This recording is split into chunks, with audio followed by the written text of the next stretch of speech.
이번 학회에서는 근시를 억제하는 렌즈와 함께 앞에서 말씀드린 아트로핀 안약을 함께 사용해도 되는지에 대해서 발표하였습니다. 드립 렌즈나 소프트 렌즈를 사용하는데도 근시 진행이 생각보다 빠른 경우가 굉장히 많습니다. 특히 6에서 90세 사이에는 근시가 매우 빨리 진행하는 나이이기 때문에 이 나이대에 적절하게 또 적극적으로 치료해 주는 것이 중요하겠습니다. 따라서 렌즈와 함께 아트로핀을 함께 써서 근시를 조금 더 효과적으로 억제할 수 있는 것입니다. 렌즈와 함께 안약을 사용하면 플러스 알파 효과가 있기 때문에 효과적이고 안전한 방법으로 두 가지 치료를 함께 병용하는 것에 대해서 발표를 하였고, 또 이것을 이용하면 조금 더 근시 조절을 더 효과적으로 할 수 있겠습니다. 드립 렌즈도 많이 사용을 하고 있지만 요즘에는 드립 렌즈 자체가 조금 딱딱한 재질이다 보니까 각막에 상처가 잘 난다든지 아니면 고학년이 되어서 수면 시간이 너무 부족하다든지 이런 경우에 근시용 소프트 렌즈를 많이 사용하고 있습니다.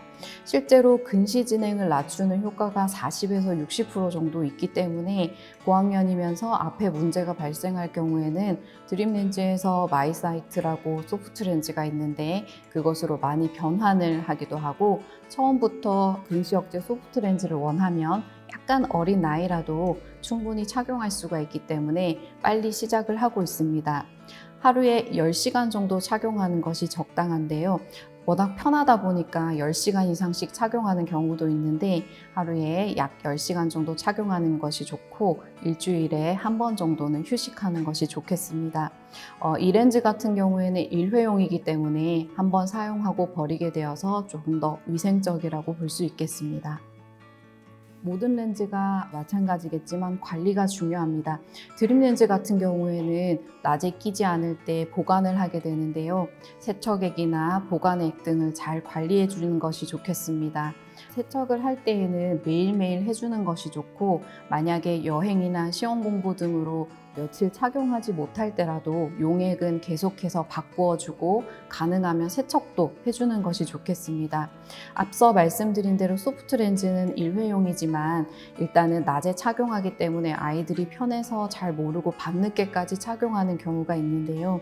이런 경우에는 아무리 안전한 렌즈라도 눈에 무리를 주고 각막에 상처나 염증을 일으킬 수 있기 때문에 착용 시간을 지켜주는 것이 중요하겠습니다.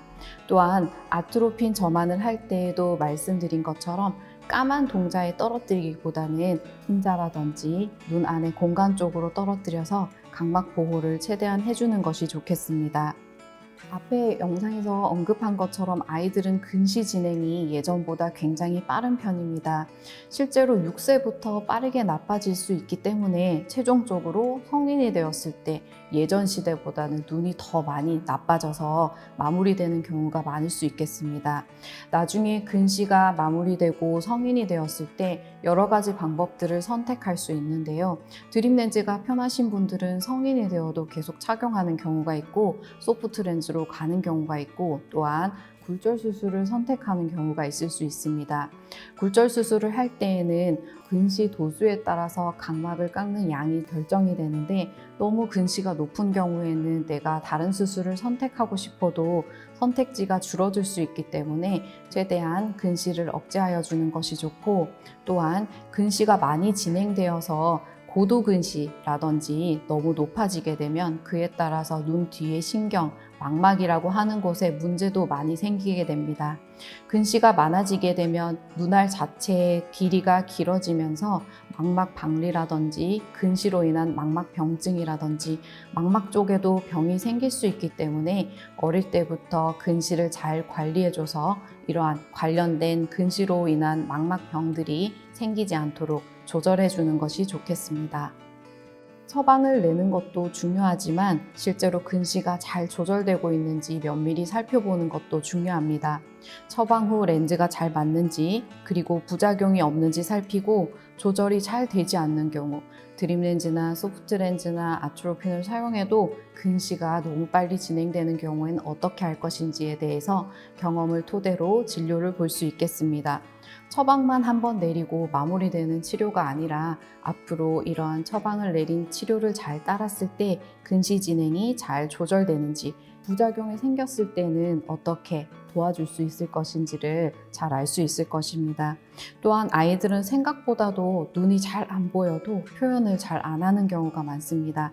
또한 서서히 나빠지더라도 아이들은 눈이 안 보인다고 표현을 잘 안 하기 때문에 안과에 주기적으로 방문하여서 검진을 잘 하고 필요하다면 거기에 맞는 치료 방법들을 잘 의논하셔서 선택해서 일단 근시 조절을 빨리 해주는 것이 중요하겠습니다.